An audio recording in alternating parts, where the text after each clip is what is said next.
हम लोग देख रहे हैं दीनदयाल उपाध्याय गोरखपुर विश्वविद्यालय का इतिहास हिस्ट्री का PYQ 2022 का यानी प्रीवियस ईयर क्वेश्चन पेपर 2022 का यानी मध्यकालीन भारतीय इतिहास जो 1526 से 1757 ईस्वी तक है। इसका हम लोग पहला क्वेश्चन देखते हैं।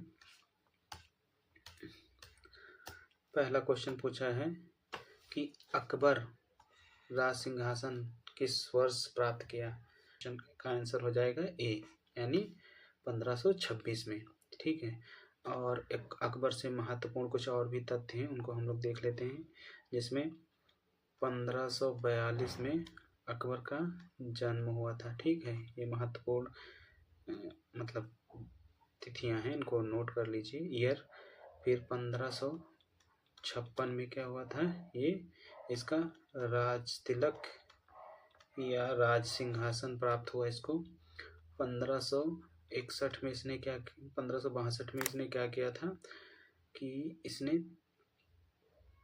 दास प्रथा समाप्त कर दी थी। दास प्रथा समाप्त कर दिया था। 1563 में तीर्थ यात्रा कर जो होता था, तीर्थ यात्रा कर वो समाप्त कर दिया था। 1563 में तीर्थ यात्रा का। 1564 में जजिया कर, इसको जजिया कर को समाप्त कर दिया था। अगर पूछ ले कि पूर्णतः जजिया कर कब समाप्त किया गया तो 1579 ईस्वी में। ठीक है, क्योंकि क्या हुआ था, पहले इसने 1564 में जब जजिया कर समाप्त किया तो जितने भी धार्मिक गुरु मुल्ला मौलवी जो भी थे होते थे मुस्लिम धर्म में, उन्होंने क्या किया, विरोध कर दिया कि जजिया कर जो है क्यों समाप्त कर दिए। तो इसके चलते इसको 1575 में पुनः लगाना पड़ा। ठीक है, जजिया कर पुनः लगाना पड़ा, किंतु फिर 1579 में इसको इसने पुनः समाप्त कर दिया। ठीक है, समाप्त कर दिया। यानी क्वेश्चन पूछे कि पूर्णतः कब समाप्त किया तो 1579 में, और ऐसे पूछे कि जजिया कर कब समाप्त किया तो 1564 में। इसके बाद हम नेक्स्ट क्वेश्चन देखते हैं। जहांगीर के सबसे बड़े पुत्र का कौन था। ठीक है, तो जहांगीर का जो सब 4 पुत्र थे। ठीक है, नंबर 1 खुसरो, खुर्रम, परवेज, खुसरो, खुर्रम, परवेज और शहरयार। ठीक है, तो 1 2 3 4 इसके पुत्र थे। तो पूछा है सबसे बड़ा पुत्र कौन था, तो सबसे बड़ा पुत्र था खुसरो। ठीक, इसके बाद हम नेक्स्ट क्वेश्चन देखते हैं। शिवाजी की मृत्यु कब हुई थी। ठीक है, नेक्स्ट क्वेश्चन पूछा है कि शिवाजी की मृत्यु कब हुई थी। तो शिवाजी की मृत्यु जो है हमारा आंसर हो जाएगा डी 1680 ईस्वी में। शिवाजी से संबंधित कुछ फैक्ट आप देख लीजिए। शिवाजी का जन्म कब हुआ था, 1627 ईस्वी में जन्म हुआ। ठीक है, ये डेट मतलब ईयर लिखते रहिए आप लोग। फिर 1665 में पुरंदर की संधि हुई, पुरंदर की संधि।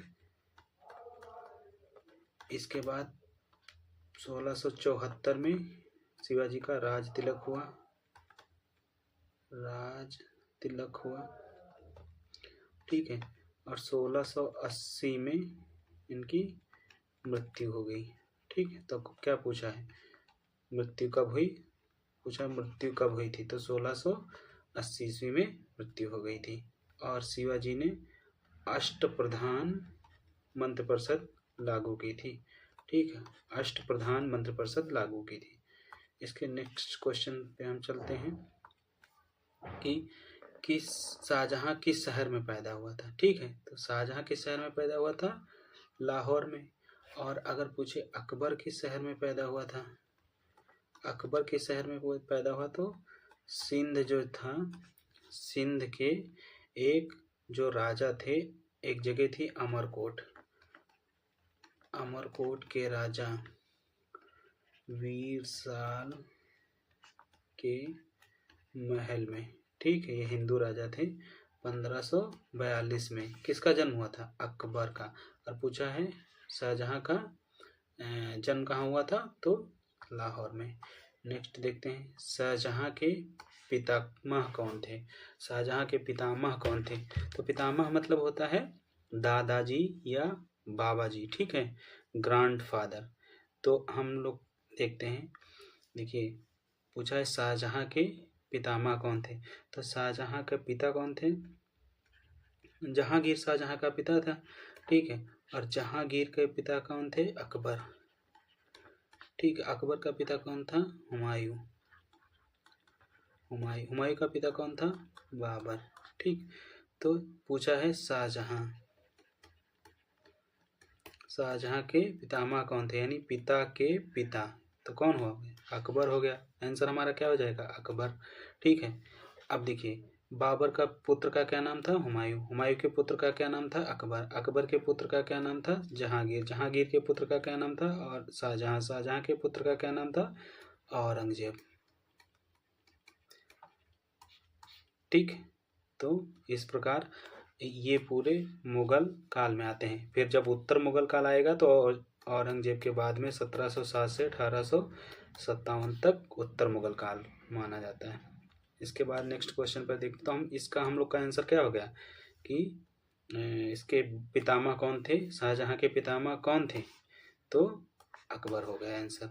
इसके बाद नेक्स्ट देखते हैं, मुमताज महल का मूल नाम क्या था? देखिए हमेशा मैं बोलता रहता हूँ, किसी की उपाधि हो, ठीक है, किसी का उपनाम हो, उपनाम या मूल नाम हो, ठीक है। जो इम्पोर्टेंट व्यक्ति हैं, जैसे राजा हो गए या जो भी हो गए, या कोई रानी हो गई, या कोई मतलब किसी राजा के कार्यकाल में कोई महिला अपना मतलब प्रभुत्व रखती हो, ठीक है। जैसे मुमताज महल, शाहजहां के समय में क्या मुमताज महल से बहुत प्यार करता था शाहजहां, और जहांगीर के समय में एक नूर जहां मतलब थी, तो उसका प्रभुत्व जहांगीर पे बहुत ज़्यादा था। तो हम देखते हैं मुमताज महल का मूल नाम क्या था?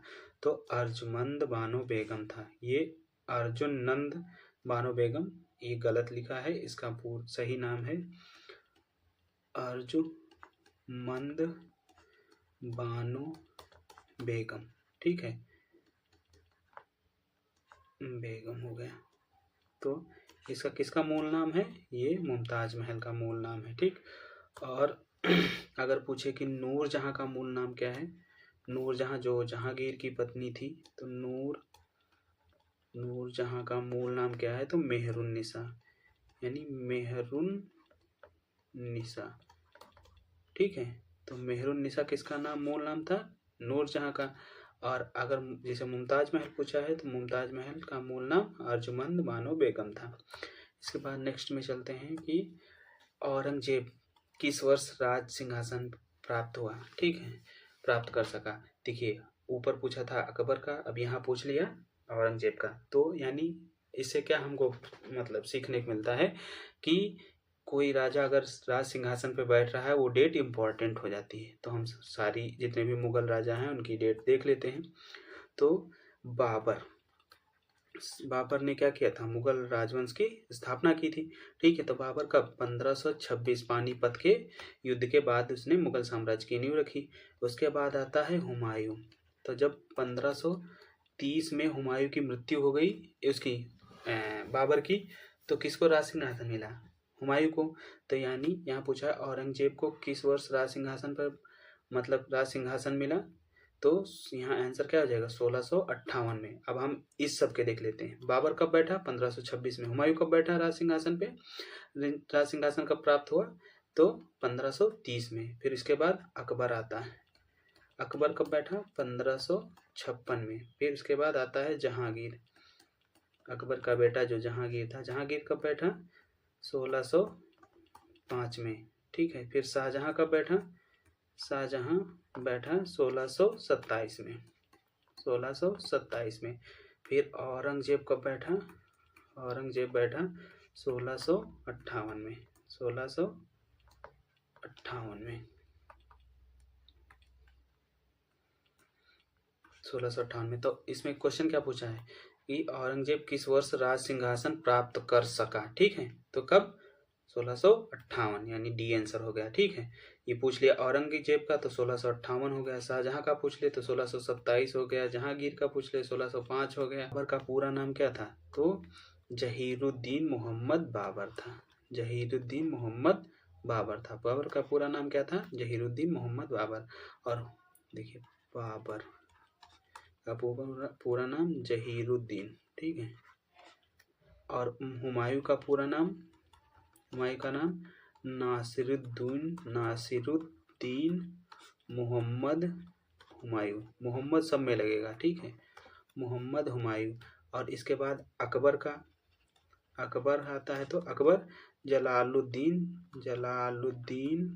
मोहम्मद अकबर।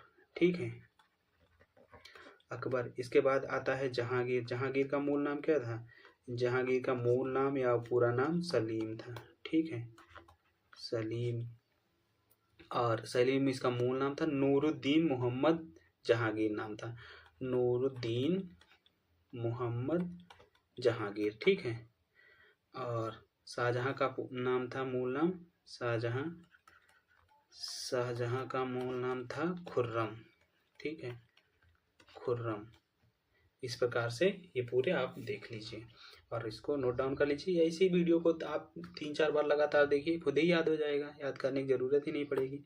फिर नेक्स्ट चलते हैं, शेर शाह का मकबरा कहाँ पूछा है। देखिए इससे पहले भी 2 क्वेश्चन मकबरा के बारे में पूछ चुका है कि हुमायूं का मकबरा कहाँ था या किसने बनवाया था। ठीक है, और इसमें भी पूछ लिया। तो हुमायूं शेर शाह का मकबरा कहाँ था?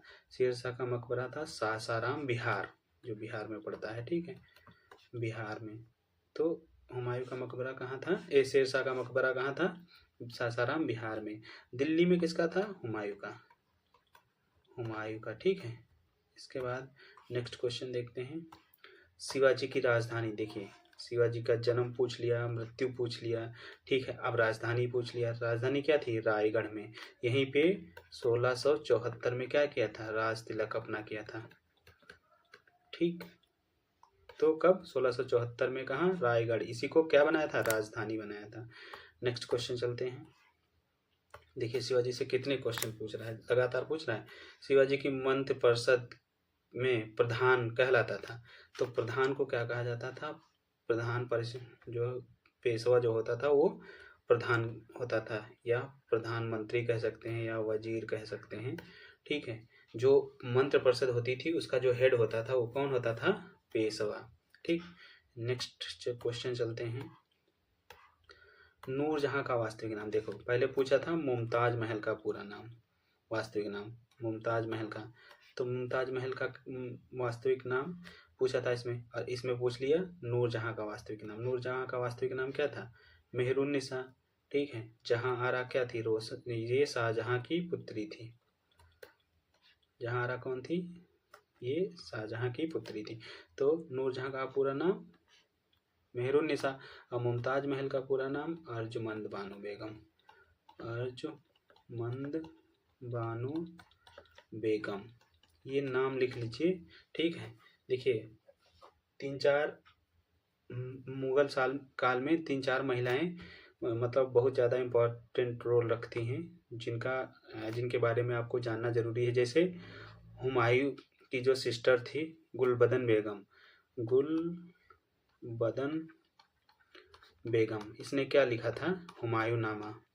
ठीक है, हुमायूं नामा की रचना किसने की थी? गुलबदन बेगम, यानी हुमायूं की जो बहन थी। तो ये एक महत्वपूर्ण महिला है। दूसरी जो एक मुमताज महल, नूरजहां की जो, ये नूरजहां जहांगीर की वाइफ थी, मेहरुन्निसा। ठीक है, ये भी इसके बारे में भी आपको जानना मतलब ज़रूरी है। इसके बाद में जो मुमताज महल है, शाहजहां की मतलब वाइफ, जो जिसके लिए आगरा का ताजमहल बनवाया उसने, वो भी। और शाहजहां की पुत्रियों ने भी मतलब क्या किया है, कुछ कुछ योगदान दिया है। जैसे जहां आरा, इसने क्या किया था? जहां आरा ने क्या किया था? जो आगरा की फतेहपुर सीक, आगरा की जो वो है जामा मस्जिद उसका निर्माण कराया। आगरा की जामा मस्जिद का निर्माण कराया किसने? इसी ने। तो कुछ कुछ जो महिलाएं हैं वो मुगल काल में इम्पोर्टेंट है, उनके बारे में जानना जरूरी है। तो ये 2 मूल नाम आप देख लिए। नेक्स्ट क्वेश्चन में चलते हैं। जहांगीर के काल में सर्वाधिक प्रसिद्ध चित्रकार कौन था? देखिए, इससे पहले जो हम वीडियो बनाए हैं उसमें एकदम सेम क्वेश्चन पूछा है। इसके शासनकाल में 2 महत्वपूर्ण मतलब ये चित्रकार जो हैं इनके बारे में आपको याद रखना बहुत जरूरी है। और देखिए, इसमें दूसरा वाला पूछा है अबुल हसन के बारे में। इससे पहले 2 महत्वपूर्ण चित्रकार थे। अबुल हसन, इसको जो उपाधि प्राप्त थी वो थी नादिर उज जमा। ये हम उस वीडियो में बता चुके हैं। उस्ताद मंसूर, ये 2 चित्रकार जो थे ये महत्वपूर्ण थे। इसकी उपाधि क्या थी? नादिर उल उस्र या असर या उस्र। ठीक है, तो ये 2 जो चित्रकार हैं वो बहुत इंपॉर्टेंट हैं और ये उनकी उपाधियां। ठीक है, ये मतलब क्वेश्चन पूछता है। पिछले भी जितने भी क्वेश्चन हैं मतलब प्रीवियस ईयर क्वेश्चन पेपर हम लोग देखे हैं उसमें भी ये सब इस टाइप के क्वेश्चन पूछा है। उसमें इस दूसरे वाले के बारे में पूछा था कि इसकी उपाधि क्या है, नादिर उल जमा या नादिर उल अस्र। ठीक है, और इसमें ये पूछ लिया। तो ये दोनों चित्रकार जो जहांगीर के मतलब शासनकाल में महत्वपूर्ण हैं। और एक फैक्ट आप देख लीजिए कि जहांगीर का शासनकाल जो है वो चित्रकला का स्वर्णकाल कहा जाता है। जहांगीर का जो शासनकाल है वो चित्रकला का स्वर्णकाल कहा जाता है। ठीक है, स्वर्णकाल। तो ये फैक्ट बहुत इंपॉर्टेंट है, इसको भी लिख लीजिए। और जो शाहजहां का शासनकाल है, ठीक है, शाहजहां का शासनकाल ये स्थापत्य यानी मंदिर मस्जिद स्थापत्य, ठीक है, या बिल्डिंग स्थापत्य कला का स्वर्णकाल कहा जाता है। ठीक है, तो अगर चित्रकला का स्वर्णकाल किसके शासनकाल को पूछा तो जहांगीर के शासनकाल को। अगर पूछे स्थापत्य कला का स्वर्णकाल किस शासक को कहा जाता है तो शाहजहां के शासनकाल को। तो ये सब मतलब फैक्ट बहुत इंपॉर्टेंट है। आप जितने हमें वीडियो बनाए उतने देख लीजिए, मैक्सिमम क्वेश्चन यहीं से फंसेंगे आपके। ठीक है, हाँ, क्योंकि मैं एक्सप्लेन करता हूँ पूरा, एक जितना भी आंसर रहता है उसका पूरा एक्सप्लेनेशन में मतलब जो क्वेश्चन का ऑप्शन रहता है उसके बारे में भी बताता हूँ। आईन अकबरी के लेखक कौन है? तो आईन अकबरी के लेखक अबुल फजल हैं। ठीक, इसके बाद नेक्स्ट क्वेश्चन चलते हैं। देखिए, शेर शाह के बारे में ऊपर क्वेश्चन पूछा था कि शेर शाह का मकबरा कहाँ था? तो सासाराम बिहार में था। ठीक है, यही क्वेश्चन पूछा था, सासाराम यानी मकबरा कहाँ था। अब ये पूछ लिया किस वंश की स्थापना की? तो शेर शाह सूरी था, तो सूर वंश की स्थापना की। ठीक, अब देखिए, इससे पहले आप देख लीजिए इसके बारे में कौन सा क्वेश्चन पूछा था। तो देखिए, क्वेश्चन कहीं दूसरी जगह से नहीं पूछ। अकबर के समय वकील किसे कहा जाता था? अकबर के समय वकील किसे कहा जाता था? तो प्रधानमंत्री जो होता था उसको क्या कहा जाता था? उसको वकील कहा जाता था। नेक्स्ट क्वेश्चन पे हम चलते हैं। दीन ए इलाही की घोषणा किस वर्ष की गई? अभी हम अकबर के संबंध में कितने क्वेश्चन मतलब ईयर देखे थे, अगर आप उनको ध्यान से पढ़े होंगे तो ये 100% आप सही कर ले जाएंगे। तो दीन ए इलाही की घोषणा कब की थी? 1582 में। देखिए, एक बार फिर से हम सबके बारे में अकबर के जितने भी ईयर हैं उनके बारे में इंपॉर्टेंट पॉइंट बता दे रहे हैं। यानी 1562 में क्या किया था? दास प्रथा समाप्त की थी। ठीक है, पूरा नहीं लिख पा रहा है तो इसका मतलब ये नहीं कि आप लिखे नहीं, बोल मैं रहा हूँ, आपको सुनाई तो दे ही रहा है। 1563 में इसने क्या किया था? तीर्थ यात्रा कर समाप्त किया था। ठीक है, तीर्थ यात्रा कर। 1564 में क्या किया था इसने? जजिया कर समाप्त किया था। ठीक है, जजिया कर। अगर पूर्णतः जजिया कर पूछे तो कब? 1579 में। बाद 1575 में क्या किया था इसने? इबादत खाना की मतलब स्थापना की थी। इबादत खाने की स्थापना की थी। 1579 में क्या किया था? मजहर की घोषणा की थी। मजहर की घोषणा की थी। ठीक है, इसके बाद 1580 में क्या किया था? आईने दहसाला। आईन ए दहसाला। और 1582 में क्या किया था? दीन ए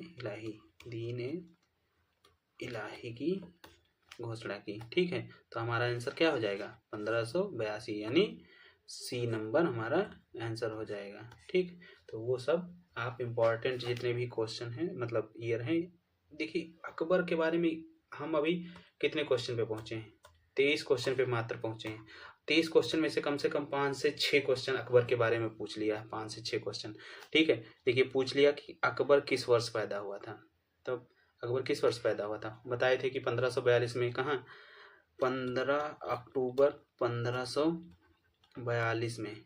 ठीक है, कहाँ कब पैदा हुआ था, 15 अक्टूबर 1542 में। कहाँ, जो पाकिस्तान का सिंध प्रांत है, ठीक है, पाकिस्तान का सिंध प्रांत, उसमें एक जगह है अमरकोट। ठीक है, अमरकोट के एक राजा थे वीरसाल, हिंदू राजा थे। ठीक है, वीरसाल के महल में हुआ था, के महल में हुआ था। ठीक है, तो क्या पूछा है, किस वर्ष पैदा हुआ था, तो 1542 में। तो ये देखिए, एक तो ये हिंदू राजा के घर में पैदा होता है। जब 1540 में हुमायूं क्या किया जाता है कि भारत से निर्वासित कर दिया जाता है। एक और स्टोरी आप लोग देख लीजिए, इससे रिलेटेड ही हुमायूं से, तो आप इसके जन्म के बारे में समझ पाएंगे अच्छे से कि क्या हुआ कि 1530 में बाबर क्या हुआ, 1530 में बाबर की मृत्यु हो गई। 1530 में बाबर की मृत्यु हो गई और हुमायूं सिंहासन पे बैठा। ठीक है, 1530 में। इसके बाद इसने 1539 में एक चौसा का युद्ध लड़ा। ठीक है, जो अभी हम शेर शाह के बारे में पढ़ रहे थे, वो शेर शाह और हुमायूं के, यानी शेर शाह और वर्सेस हुमायूं के मध्य चौसा का युद्ध हुआ 1539 में। लेकिन इसमें क्या हुआ, इसमें कोई निर्णय नहीं हुआ। लेकिन फिर से शेर शाह ने क्या किया, 1540 में फिर से कन्नौज का युद्ध कर दिया। ठीक है, कन्नौज का युद्ध, या इसे बिलग्राम के युद्ध के नाम से भी जाना जाता है, कन्नौज का युद्ध या बिलग्राम के युद्ध से। और इसमें हुमायूं को पराजित कर दिया। और हुमायूं को पराजित करने के बाद में, जैसे ये भारत है तो उसको, ये दिल्ली है, ठीक है, तो उसको यहाँ से इधर जाना पड़ा, कहाँ, पाकिस्तान निर्वासित होना पड़ा। जो सिंध प्रांत है वहाँ पे एक राजा थे, अमरकोट के राजा वीरसाल, उनके यहाँ, ठीक है, इसका जन्म हुआ बाबर का। कब, 1542 में, जब ये निर्वासित रहा। ठीक है, कन्नौज से 1540 के बाद में 1555 तक ये मतलब भारत से बाहर रहा। तो उसी बाहर रहने के दौरान में 1542 में अकबर का जन्म हुआ। ठीक है, तो आंसर क्या हो जाएगा, ए आंसर। नेक्स्ट क्वेश्चन देखते हैं। क्वेश्चन पूछा है कि जात और सवार शब्द निम्न में से किस प्रशासनिक व्यवस्था से संबंधित है। देखिए, ये भी क्वेश्चन अकबर के बारे में ही पूछा है। अकबर के बारे में अभी हम क्वेश्चन हम लोग काउंट करेंगे कितना हो गया है। ठीक है, तो ये जो मनसबदारी व्यवस्था थी, ठीक है, इससे संबंधित शब्द हैं जात और सवार। तो जात है। नेक्स्ट क्वेश्चन हम लोग देखते हैं, जहांगीर किस वर्ष राजगद्दी पर बैठा। देखो, पहले पूछा था अकबर किस वर्ष राजगद्दी पे बैठा, तो मैं पूरा डिटेल बताया था बाबर से लेके शाहजहां तक। अब पूछ लिया है जहांगीर किस वर्ष गद्दी पे बैठा, तो क्या 1605 में। ठीक है, गद्दी पे बैठा। जब अकबर की मृत्यु हुई तब जहांगीर राजगद्दी पर बैठा। देखिए, पहला ही क्वेश्चन है, आप देख लीजिए, ये पूछा था कि अकबर किस वर्ष राजगद्दी पर बैठा, तब मैं सब पूरे बताया था। ये देखिए, ये क्वेश्चन पूछा है अकबर राज सिंहासन किस वर्ष प्राप्त हुआ। ठीक है, ये देखिए क्वेश्चन पूछा, तो ये कितना हो गया 1556 में। तो मैंने सब बताया था कि कितना कितना। अब ये देखिए क्वेश्चन पूछ लिया है कि जहांगीर को राजगद्दी कब प्राप्त हुई। ठीक है, ये देखिए, जहांगीर किस वर्ष राजगद्दी पर बैठा या राजगद्दी प्राप्त किया या सिंहासन आरूढ़ हुआ, ये सब शब्द एक ही बड़ा मतलब एक ही मायने रखते हैं उसके। तो 1605 में। एक बार हम लोग फिर से देख लेते हैं कौन किस वर्ष गद्दी पे बैठा। तो बाबर जो था, ठीक है, वो कब बैठा, 1526 में, पानीपत के युद्ध के बाद। फिर हुमायूं जो इसका पुत्र था हुमायूं, तो जब बाबर की 1530 में मृत्यु हो गई तब हुमायूं राजगद्दी पे बैठा 1530 में। इसके बाद आता है अकबर, जो सबसे पहला क्वेश्चन था, ये कब बैठा, 1556 में, जब हुमायूं की मृत्यु हो गई। इसके बाद आता है जहांगीर। ठीक है, जहांगीर कब गद्दी पर बैठा? 1605 में जब अकबर की मृत्यु हुई तब ये सिंहासन पर राजगद्दी पर बैठा है। यानी क्वेश्चन क्या हो गया हमारा आंसर? ए हो गया। ठीक है, इसके बाद शाहजहां कब बैठा? शाहजहां 1627 में। ठीक, इसके बाद औरंगजेब कब बैठा? औरंगजेब 1658 में। और ये कब तक शासन रहता है? 1707 तक। औरंगजेब का शासनकाल क्या है? 1658 से 1707 तक। तो ये इम्पॉर्टेंट है, एक बार फिर नोट कर लीजिए आप लोग। इसके बाद नेक्स्ट हम क्वेश्चन देखते हैं। किस मुगल शासक ने संगीत और नृत्य को निषिद्ध कर दिया था? ठीक है, तो एक इसके पीछे में हम स्टोरी बताते हैं। वैसे हमारा आंसर हो जाएगा सी, यानी औरंगजेब। इसके शासनकाल में क्या हुआ, एक स्टोरी इसके बारे में बताते हैं। इस्लाम के में क्या है, नाच और नृत्य और गान जो है वो क्या है, प्रतिबंधित है। तो संगीत पे प्रतिबंध लगा, संगीत और नृत्य पे प्रतिबंध लगा दिया। तो मुगल दरबार में जो जितने भी नाचने गाने वाले थे वो सब क्या किए, अपना तबला, ढोला, मजीरा, ये सब जो भी बजाने वाला इंस्ट्रूमेंट थे, मतलब वाद्य यंत्र थे, इन सबको उठा के और उनका एक जनाजा निकाला, अर्थी निकाली। जैसे जब कोई किसी की मृत्यु हो जाती है तो नहीं इसको लेके जाता है बांस उसमें, उसी प्रकार इन्होंने क्या किया, जब इसने निषिद्ध कर दिया, औरंगजेब ने प्रतिबंध लगा दिया कि दरबार में ये कुछ नहीं बजेगा, राग गाना नृत्य ये सब कुछ नहीं बजेगा, प्रतिबंध लगा। तो इन लोगों ने अर्थी निकाली, जो संगीतकार थे, जो नृत्य गान करते थे। तो औरंगजेब में कहता कि इनको इतना नीचे दफनाना ना जाके कि इनकी आवाज ऊपर ना आने पाए। मतलब कहने का मतलब है कि जैसे ये जमीन है समतल, तो कह रहा है कि गड्ढा खोद के बहुत ज्यादा नीचे दफनाना है यहाँ पे, ठीक है, जिससे इनकी आवाज ऊपर ना आने पाए। तो ये कहानी थी। फिर नेक्स्ट हम देखते हैं कि गुरिल्ला युद्ध का प्रवर्तक कौन था। ठीक है, तो देखिए इसमें क्या ऑप्शन है, शिवाजी। गुरिल्ला युद्ध पद्धति का प्रवर्तक कौन था, शिवाजी। लेकिन शिवाजी ने भी किससे सीखा था, मलिक अंबर से। ठीक है, मलिक अंबर से। तीन लोग आप तीन नाम याद रखिए, मलिक अंबर, शिवाजी, ठीक है, मलिक अंबर, शिवाजी और बाजीराव प्रथम। इन तीनों में से कोई भी नाम आएगा, ठीक है। तो आप ये क्या देखिए, बालाजी बाजीराव दिया हुआ है, ये गलत है। अगर यहाँ पे बाजीराव दिया रहता है तो शिवाजी, अगर नहीं दिया रहता तो बाजीराव रहता, ठीक है। तो प्रवर्तक कौन है, इसने बहुत छोटे स्तर पे क्या किया, गुरिल्ला युद्ध का काम मतलब अपनाया। और शिवाजी ने क्या किया, इसका मतलब इसको अच्छा खासा इसको इस्तेमाल किया। लेकिन बाजीराव प्रथम था, उसने क्या किया, सहारा जितना भी अपना साम्राज्य स्थापित किया वो गोरिल्ला वार के दम पे ही स्थापित किया। गोरिल्ला वार पद्धति क्या होता है कि जैसे कहीं कहीं जैसे पहाड़ी एरिया है, ठीक है, और ये पहाड़ पूरा मान लीजिए ये जगह है पूरा, इसमें पहाड़ ही है, सब पहाड़ हैं ये, ठीक है। और कोई अननोन व्यक्ति यहाँ आएगा तो उसको क्या, ये पहाड़ में इधर उधर कुछ दिखेगा ही नहीं। और जो यहीं का व्यक्ति रहने वाला होगा तो उसको तो सब पता होगा ये पहाड़ कहाँ पे है, इसके आगे पीछे क्या है, ये पहाड़ कहाँ है, इसके आगे पीछे क्या है। तो लोग क्या करते थे, पहाड़ में घुस जाते थे, और जैसे कोई इधर से ऐसे व्यक्ति आया उस पर अचानक से अटैक कर आक्रमण कर देते थे।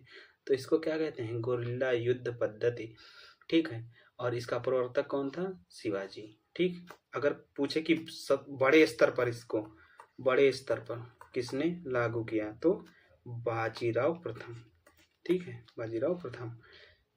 फिर नेक्स्ट क्वेश्चन देखते हैं। देखिए फिर पूछ लिया, पहले पूछा था किसी का बाबर का पूरा नाम पूछा था, इस बार किसका, अकबर का पूरा नाम पूछ लिया। अकबर से इसमें बहुत क्वेश्चन पूछा है। तो जलालुद्दीन मोहम्मद अकबर पूरा नाम था इसका। पूरा नाम हम बताएं, अभी बाबर का भी नाम बताए थे, ठीक है। तो बाबर का पूरा नाम क्या था, जहीरुद्दीन मोहम्मद बाबर, जहीरुद्दीन मोहम्मद सबके आगे लगा के अपना नाम लगाते जाना, ठीक है। हुमायूं का क्या नाम था, नासिरुद्दीन मोहम्मद हुमायूं, ठीक है। अकबर का पूरा क्या नाम था, जलालुद्दीन मोहम्मद अकबर। जो ये आंसर हमारा क्या हो जाएगा ये। और नूर इसका जहांगीर का क्या नाम था, जहांगीर का मूल नाम था नूरुद्दीन मोहम्मद जहांगीर। ठीक है, शाहजहां का पूरा नाम था, पूरा नाम क्या है, खुर्रम इसका नाम था, मूल नाम था। ठीक है, इसका मूल नाम पूछे तो सलीम। ठीक है, शेख सलीम चिश्ती के नाम पे इनका नाम सलीम रखा गया था। देखिए फिर शिवाजी से क्वेश्चन, शिवाजी के पिता का क्या नाम था? नाम था शाहजी भोसले। ठीक है, तो हमारा आंसर क्या हो जाएगा? सी हो जाएगा। शिवाजी के पिता का क्या नाम था? शाहजी भोसले। फिर नेक्स्ट क्वेश्चन आते हैं, किसने बुलंद दरवाजा बनवाया था? तो बुलंद दरवाजा जो था वो अकबर ने बनवाया था। किसके उपलक्ष्य में? तो गुजरात विजय के उपलक्ष्य में। ठीक है, फिर नेक्स्ट क्वेश्चन देखते हैं। देखिए इसलिए कहते हैं कि जो मैं पहले वीडियो बनाया वो देखना महत्वपूर्ण है। इसमें सेम क्वेश्चन यही पूछा था कि रामचरितमानस के लेखक तुलसीदास किस शासक के से संबंधित हैं? तो अकबर से संबंधित हैं। उसमें पूछा था कि रामचरितमानस के लेखक कौन है? तो तुलसीदास। उसमें ये क्वेश्चन पूछा था। ठीक, साहित्य से संबंधित भी क्वेश्चन पूछता है, जैसे तुलसीदास, सूरदास, कबीरदास। ठीक है, ये सबसे क्वेश्चन पूछता है। ठीक है, फिर नेक्स्ट क्वेश्चन देखते हैं, हुमायूं किस वर्ष पैदा हुआ? तो 1508 में हुमायूं पैदा हुआ। इसके बाद नेक्स्ट क्वेश्चन है, देखिए पहला क्वेश्चन है, बस सेम क्वेश्चन केवल घुमा दिया कि पहला क्वेश्चन पूछा है। देखिए इसका भी आंसर क्या होगा? डी, 1556 में। और ये पूछा है अकबर युवराज कब घोषित किया गया? तो युवराज घोषित करना मतलब चाहे युवराज घोषित यानी राजा बनना या सिंहासनारूढ़ होना, तो क्या आंसर क्या होगा? सेम होगा, 1556। इसमें इसका भी आंसर है। और पहला नंबर क्वेश्चन आप देख लीजिए, ये देखिए पहला क्वेश्चन, अकबर राज सिंहासन किस वर्ष प्राप्त किया? तो 1556। और उसमें पूछ लिया कि राजकुमार क्या था, राजकुमार कब बना? तो बात सेम ही। फिर हम लोग चलते हैं, इसीलिए कहते हैं कि क्वेश्चन पेपर ये सब देखना जरूरी है। इससे क्या है, आपको एक आइडिया लग जाता है कि किस प्रकार के क्वेश्चन पूछ रहे हैं, वो उसी प्रकार से आप बुक्स वगैरह पढ़ते रहेंगे। हुमायूं के पिता का नाम देखिए पूछ लिया। हुमायूं के वहाँ क्या पूछा था, किसके पितामह का नाम पूछा था, इसमें पिता का नाम पूछ लिया। तो पिता, इनका पूरा क्रम देख लीजिए, बाबर, हुमायूं, ठीक है, फिर अकबर। इनका सीरियल जरूर याद होना चाहिए आपको, क्रम बहुत जरूरी है याद करना। जहांगीर, शाहजहां, औरंगजेब। ठीक है, तो इसका बेटा ये हो गया, इसका बेटा ये हो गया, इसका बेटा ये हो गया, इसका बेटा ये हो गया, इसका बेटा ये हो गया। अब आते हैं पिता पे। तो औरंगजेब का पिता कौन था? शाहजहां था। शाहजहां का पिता कौन था? जहांगीर। जहांगीर का पिता कौन था? अकबर। अकबर का पिता कौन था? हुमायूं। हुमायूं का पिता कौन था? बाबर। तो क्वेश्चन क्या पूछा? हुमायूं के पिता का क्या नाम था? तो आंसर क्या हो जाएगा? बाबर। नेक्स्ट क्वेश्चन हम देखते हैं, कन्नौज का युद्ध कब हुआ? देखिए ऊपर हम पढ़े थे कि बाबर जब हुमायूं गद्दी पर कब बैठता है? 1530 में। 1530 में जब बाबर की मृत्यु होती है तब हुमायूं गद्दी पे बैठता है। लेकिन क्या होता है 1539 में कौन सा युद्ध होता है? चौसा का युद्ध। ठीक है, और 1540 में होता है कन्नौज का युद्ध। इसमें क्या होता है, इसमें तो हुमायूं को नहीं हरा पाता है शेरशाह सूरी, लेकिन इसमें क्या करता है? हरा देता है। तो हुमायूं को भारत छोड़ के मतलब अफगानिस्तान साइड जाना पड़ता है या पाकिस्तान साइड में जाना पड़ता है। तो पूछा है कन्नौज का युद्ध कब लड़ा गया? तो ये क्या हो गया, कन्नौज का युद्ध कब लड़ा गया? कन्नौज का युद्ध 1540 में लड़ा गया। हमारा आंसर क्या हो जाएगा? बी हो जाएगा। इसे कन्नौज का युद्ध कह सकते हैं या आप बिलग्राम का युद्ध। ठीक है, अगर कन्नौज की जगह आ जाए कि बिलग्राम का युद्ध कब हुआ था तो 1540 ही आंसर आप मारेंगे। और फिर नेक्स्ट क्वेश्चन भी देख लीजिए, आप पूछ लिया। अभी हम बताएं कि चौसा का युद्ध कब हुआ? तो 1539 में। अब आप कंफ्यूज हो जाएंगे कि कौन सा युद्ध। जब ये क्वेश्चन पूछता है तो या तो ये दोनों क्वेश्चन पूछता है। ठीक है, जहां भी क्वेश्चन पूछेगा ये दोनों पूछेगा, जिससे आप कंफ्यूज हो जाएं कि 1539 में कौन सा था और 1540 में कौन सा था। ठीक है, तो देखिए 1539 पहले आता है, 1540 बाद में आता है, ठीक है। लेकिन क्या है 40, देखिए ये 64 पहले लिख लीजिए, ये कन्नौज लिख लीजिए, ठीक है। तो आपको कैसे याद करना है, यानी 40 और 64 यानी सेम साउंड है, इसका कर रहा है 40 और 64 सेम साउंड कर रहा है लगभग, तो क्या है, लेकिन आपको कैसे याद करना है कि 40 और 64 सेम साउंड कर रहा है लेकिन सेम इसका आंसर नहीं है, ठीक है। तो आप क्या मानेंगे 39 में 64 का युद्ध और 40 में कन्नौज का युद्ध, ठीक है। और भी ये एक याद, देखिए इसमें कितने शब्द हैं, चा और सा 2 हैं, ठीक है। और इसमें कितने हैं, कन्नौज, इसमें 3 मतलब 1 से ज़्यादा है, मतलब 2 से ज़्यादा है, ठीक है। 1 2 3 4 अक्षर हैं, ठीक है। तो अब देखिए इसमें 2 हैं, तो 2 बड़ा होता है या 4, तो 4 बड़ा होता है, तो बाद में कौन आता है, 2 बाद में आता है कि 4, तो 4 बाद में आता है, तो सिंपल सी बात है 64, 39 बाद में आता है कि 40, तो 40 बाद में आता है, तो 64 का युद्ध कब हुआ, एक कन्नौज का युद्ध कब हुआ 40 में, और 64 का युद्ध कब हुआ 39 में, ठीक है। तो हमारा इसका आंसर क्या हो जाएगा, 64 का युद्ध कब हो जाएगा 1539, ठीक है, और कन्नौज का युद्ध 1540। फिर नेक्स्ट क्वेश्चन पे आते हैं, बाबर ने भारत पर आक्रमण किस वर्ष किया, ठीक है। तो 1526 में, कब, पानीपत के प्रथम युद्ध में किस किस के मध्य लड़ा गया पानीपत का प्रथम युद्ध, इब्राहिम लोदी और बाबर के मध्य वर्सेस बाबर। विजय कौन रहा, बाबर, पराजय कौन हुआ, हुमायूं, ठीक है। इसकी मृत्यु वहीं युद्ध स्थल में हो गई थी। फिर नेक्स्ट क्वेश्चन हम देखते हैं, शाहजहां के पिता का क्या नाम है, देखिए ऊपर पूछा है हुमायूं के पिता का नाम, यहाँ पूछ लिया शाहजहां के पिता का नाम। तो शाहजहां के पिता का नाम अभी बताए थे क्या था, जहांगीर था। जहांगीर के पिता का क्या नाम था, जहांगीर के पिता का नाम अकबर था। अकबर के पिता का नाम क्या था, हुमायूं था। हुमायूं के पिता का क्या नाम था, बाबर था, तो बाबर, ठीक है। तो इसी प्रकार आप याद रखिए, तो हमारा आंसर क्या हो जाएगा, शाहजहां के पिता का नाम पूछा है तो क्या हो जाएगा, जहांगीर। नेक्स्ट क्वेश्चन है, किस स्थान पर या मतलब स्थल पर या स्थान पर अकबर का जन्म हुआ था। तो मैं अभी बताया था कि सिंध प्रांत में एक अमरकोट जगह थी, ठीक है, जिसके राजा थे राजा वीरसाल, ये हिंदू शासक थे। इनके राज दरबार यानी इनके महल में, अमरकोट में अकबर का जन्म हुआ था, कब, 15 अक्टूबर 1542 में, ठीक है। नेक्स्ट क्वेश्चन, अकबर का संरक्षक कौन था, कम 40 क्वेश्चन में कम से कम 10 क्वेश्चन से ज़्यादा तो अकबर के बारे में पूछा है। अकबर का संरक्षक कौन था, बैरम खां। क्या हुआ था, 1542 में अकबर जन्म हुआ अकबर का, और 1556 में उसका पिता हुमायूं की मृत्यु हो गई। तो ये कितने वर्ष का हुआ, मात्र कितने वर्ष का, 14 वर्ष का था, तभी ये इसको राजगद्दी मिल गई। लेकिन 14 वर्ष के बालक को क्या पता कि कैसे शासन चलाना है, कैसे क्या करना है। तो इसका एक संरक्षक था बैरम खां, ठीक है। इसने 1556 से 1560 तक क्या किया, इसका संरक्षण रहा, ठीक है। उसके बाद 1560 में एक महामानगा करके एक लेडी थी, जो इसकी धाई माँ बोली जाती है, जिसने इस अकबर का लालन पालन किया, ठीक है।